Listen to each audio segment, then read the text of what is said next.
అవమానించబడినప్పుడు అందరూ గుర్తు చేసుకోవాల్సిన మాట ఇది. ఈ మాట మనకు తెలియదు అనుకోండి, వెంటనే ఏం చేస్తారు? వెంటనే అవమానించారు కదా అని గదిలోకి వెళ్ళిపోయి ఏడుస్తారు. అదే ఏడ్చుతూ అవసరమైతే ఫ్యాన్ చూసుకుంటారు, అంతే. లేదంటే మందు తాగేస్తారు, చచ్చిపోతారు. చాలా మంది రైతులు కూడా చనిపోతుంటారు. రైతులు ఎందుకు చనిపోతున్నారు చూడండి, అప్పు తీసుకుంటారు, పెట్టుబడి పెడతారు, లాస్ వచ్చేస్తుంది. అప్పిచ్చినోడు ఊరుకుంటాడా? వాడు మాటకి ఇంటికి వచ్చి అడుగుతుంటాడు, అందరిలో అడుగుతుంటాడు, ఎక్కడ పడితే అక్కడ అడుగుతుంటాడు. అది అవమానంగా భావించి రైతు ఏం చేస్తున్నాడు? చచ్చిపోతున్నాడు. కానీ ఒక్కసారి నువ్వు దేవుని జ్ఞాపకం చేసుకో, దేవుని మాట జ్ఞాపకం చేసుకో.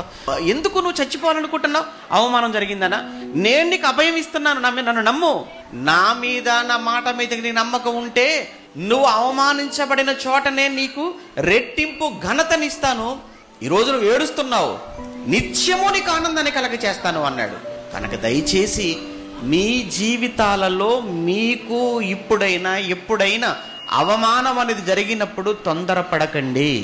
మీరు అవమాన భారంతో మీరు కృంగిపోకండి, మీరు కుమిలిపోకండి. దేవుని మాటను మీరు జ్ఞాపకం చేసుకోండి. అది ఏ విధమైన అవమానమైనా దేవుడు దానిని మీకు రెట్టింపు ఘనతగా మారుస్తాడు.